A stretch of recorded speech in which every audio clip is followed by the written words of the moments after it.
Comme tous les ans, une nouvelle campagne des pièces jaunes va être lancée en France en ce début d'année 2023.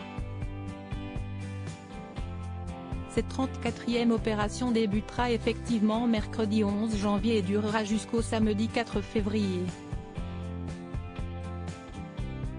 Depuis le retrait de Bernadette Chirac, c'est Brigitte Macron, en tant que présidente de la Fondation des hôpitaux, qui est chargée de lancer et de représenter cette célèbre collecte de fonds.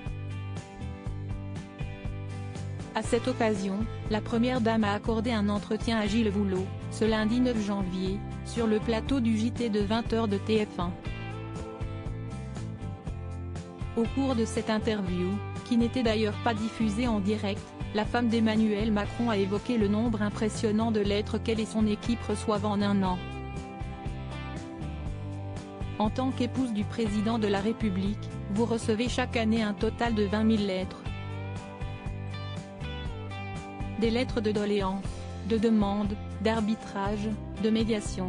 Qu'est-ce que ça vous dit de l'état d'esprit des Français ? A demandé le journaliste de 60 ans à son interlocutrice. Un chiffre confirmé par Brigitte Macron, qui a ensuite révélé que les sujets de ces courriers étaient très souvent orientés vers l'éducation, la santé, le handicap, la culture, etc. J'ai beaucoup de courriers sur le harcèlement venant des jeunes ou alors de leurs parents qui ne savent pas quoi faire. J'ai aussi des lettres sur les problèmes de santé, notamment les problèmes palliatifs de douleur.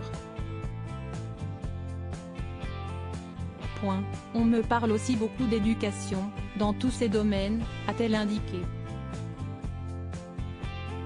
Brigitte Macron, ses plus beaux looks blancs. J'ai très peur de ce que je dis. Un peu plus tard au cours de l'entretien, Gilles Boulot a demandé à Brigitte si elle avait changé depuis son arrivée à l'Élysée en 2017.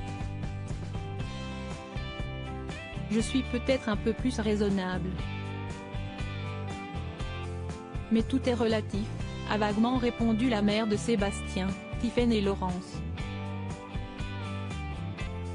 Je surveille davantage ce que je dis, bien que je fasse certainement beaucoup de lapsus, a ensuite confié avec sincérité Brigitte Macron. Je fais plus attention parce que, ce que je dis, ça n'engage pas que moi.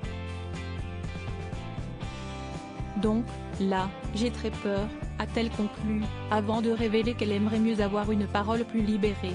Article écrit en collaboration avec 6 médias.